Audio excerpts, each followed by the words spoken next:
I've done a fair few quality control check videos, and never before have I seen this. I'll get into what I found in a minute, and there are definitely a few things to unpack here, positives and negatives. Thanks very much for stopping by, folks. I really appreciate your time. I'm Ben Alexander, and I make videos talking about the latest news in the EV world. But every month or two, I do a quality control check video where I go really, really close to a car, film it in 4K, and hopefully show you an unfiltered version of what it really looks like, really up close, not from 4 meters away presenting with it or something like that.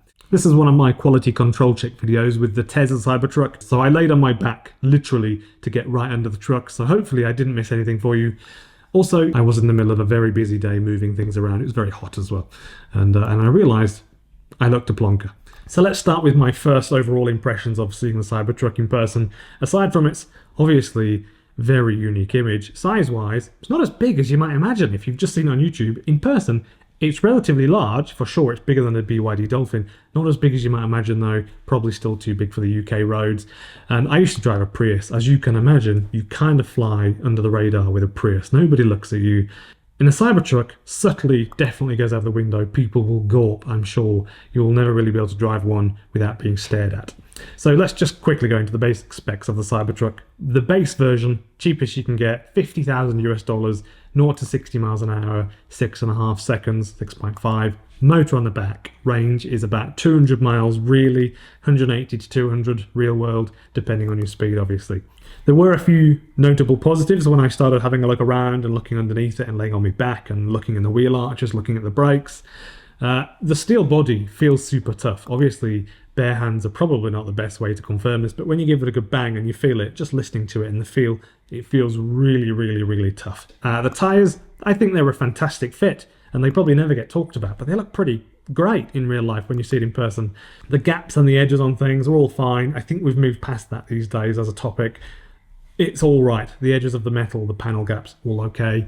The lights were on briefly. It looked fantastic when the lights were on. Unfortunately, I wasn't able to get inside the truck to poke around because they were struggling to get in it on the day that I was there, at least for that little while. So overall, after a quick look around, there's a lot of positives, but I did also find some things that weren't so good, or things that made me question whether it might become an issue down the track. The first thing that I felt was odd to me was the wing mirror. Genuinely did feel very, very, very flimsy. Not at all fitting with its image as a big, strong vehicle. A gentle push or a pull, or you just rock it around, it starts creaking and it wobbles quite a bit. Just felt a bit cheap. I don't really know if that will be an issue in the future, but just not very befitting for a big, tough vehicle like this. The second thing to feel a bit odd to me was the wheel arches, the big black plastic thing. Very, very pliable, weirdly pliable. They also felt a bit like a milk carton. They should surely not have that much flex in them. I just can't imagine that being reasonable, more so on their wheel arches. But at the same time, is this overly important? No, probably not, but it still feels a bit odd. So the little buttons as well on the rolling shutter on the back, you've got this little black thing, I'll put it on the screen now. That felt really incredibly thin, like a very, very thin piece of silicon or rubber, most likely silicon, so it's a bit more resistant to the sun and the UV rays. I think that might possibly crack open or leak in the future, especially if you use it quite a lot in, I don't know, 5 years or something like that. If you've ever looked at a metric hex bolt, this is an interesting thing. You might notice markings like 8.8 or 10.9 or 12.9 written on top of them on a lot of bolts that we have under cars or in the bonnet.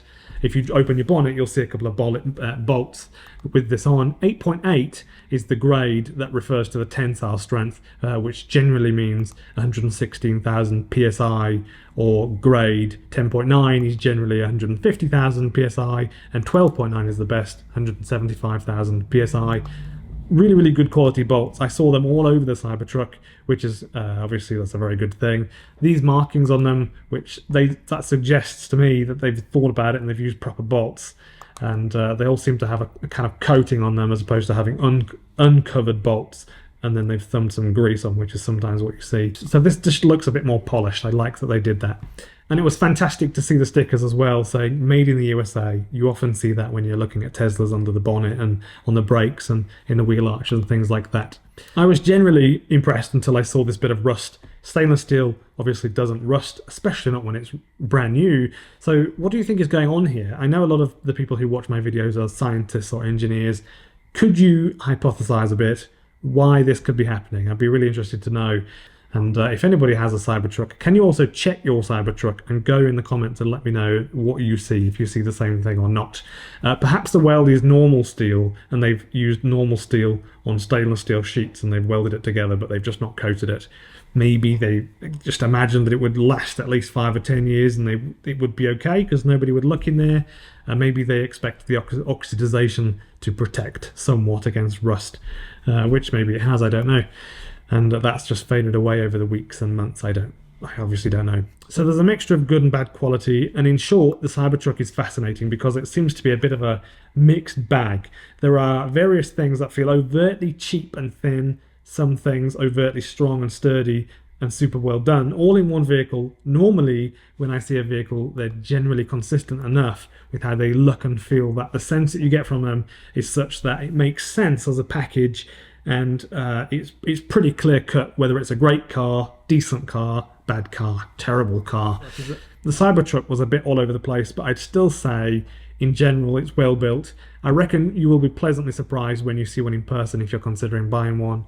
And I'm generally in awe of it. I think I can imagine it being really fun to drive off-road, but I'm still a BYD Dolphin sort of bloke, obviously. So when might we actually start seeing them on the road? I don't know if they're going to bring it to the US, to the right-hand market. I'm not sure. I don't think it will go in the UK because I think that it's too big for the roads. Generally speaking, pickup trucks and that sort of thing, not very common there.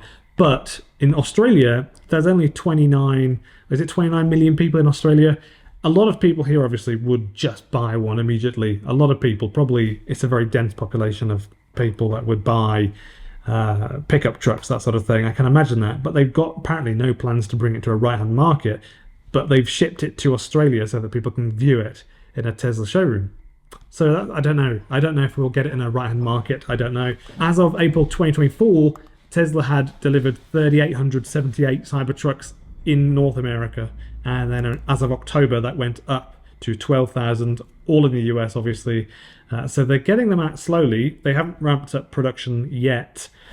So there's apparently over 1 million reservations. Some people say 1.5 million, but it's actually quite difficult to find that information out, just exactly how many reservations there were. But it was only a $100 deposit, so it's probably not a real indication of who's going to rock up and pay $50,000 in the end to buy one. We don't really have anything to compare the Cybertruck to, which makes it hard to highlight relative value. But it's really nice that people have the choice to buy something like this, just for the sheer fun of it, if they want to. And I reckon that people in Australia would buy one if they sold it here. And I also think that Australians typically don't seem to like electric pickup trucks. There are not many of them. But from what I gather, the Cybertruck is really well liked in Australia by a lot of people. Would I choose a Cybertruck over the Rivian R1T or a Ford F-150 Lightning? Probably not, in part because having a car with paint still seems relevant to me, and one of the pleasures of owning a vehicle, at least for me anyway, is washing it every now and then and seeing the paint shine again. Although it is pretty awesome to have stainless steel body panels, because what other car comes with stainless steel body panels? None, as far as I'm aware. The Ford and Tesla start at around $50,000 to $55,000 US, and the Rivian starts at around 70. They all come with large batteries, somewhere around 100 kilowatt hours, give or take a few. But the Rivian also has an option for a 135 kilowatt hour battery, and bigger if you want to pay more. And also the Rivian seems to be used a lot as a daily driver, and by a lot of happy people. If you're American, can you confirm this for me in the comments below? It does seem that's what's going on though. People use the Rivians as a daily driver and they're very happy with it. We don't see these at all in Europe, obviously. They're quite large, but I genuinely think that the Rivian R1T is a brilliant car, especially when you put it in the nice green colour, which I'd probably choose. So if you are at all interested, I do also have a Patreon account and YouTube members with some great benefits for joining. Feel free to check them out. No pressure at all though. I genuinely just appreciate your time. I don't take it for granted, so thank you very much for that. In summary, I think the Cybertruck is probably what you thought it was. It's clearly different. It has a decent range, decent power, quirky, not overly expensive, generally seems well built, and at a time where every company seems to be pushing down our next SUVs and massive vehicles. Tesla are doing that too, by the way. Tesla seems to have just gotten bored of that, and they've just thought, there's no point in doing another one. We've already got the Model Y, we've got the Model X. Why not just make something quirky and a bit different? I think maybe that's why they did that. This is an awesome thing, and I think we should, to some degree, value it, right? I think that makes sense, that we enjoy the fact they've done something a bit weird. There seems to be a lot of strong opinions on the Cybertruck, but I'm happy to just maintain a bit of a middle ground with it. I do tend to approach these videos with a bit of a critical eye when I'm going over them, but ultimately I'm just quite happy to just appreciate it for what it is. It's not hard to see why people like it, but it's also not hard to see why people ridicule it. It's a nifty thing at the very least. So thank you for watching, folks, and see you in the next video.